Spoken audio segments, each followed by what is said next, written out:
இல்ல, இது ஏஐ கிடையாது. இது நம்ம புஸ்தகங்கள்ல இருந்து எரேஸ் பண்ணப்பட்ட விஷயம். ஆமா, இது இந்தியாவுல இருக்கிற ஒரு உண்மையான பழங்கால சிலை தான். இங்க ஒரு பெண் தெய்வம் காட்டப்பட்டிருக்காங்க. 2 விரல்களை வச்சு விசில் அடிக்கிற மாதிரி இருக்கு. 4 கைகள் இருக்கு. பாருங்க அப்படின்னா அவங்க கண்டிப்பா ஒரு தெய்வம் தான். ஒரு கையில கத்திய பிடிச்சிருக்காங்க, இன்னொரு கையில கேடயம் இருக்கு.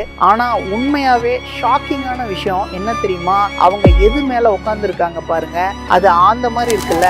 ஆமா, ஆந்த மேலதான் உட்கார்ந்து இருக்காங்க. அப்போ அவங்க யாரு?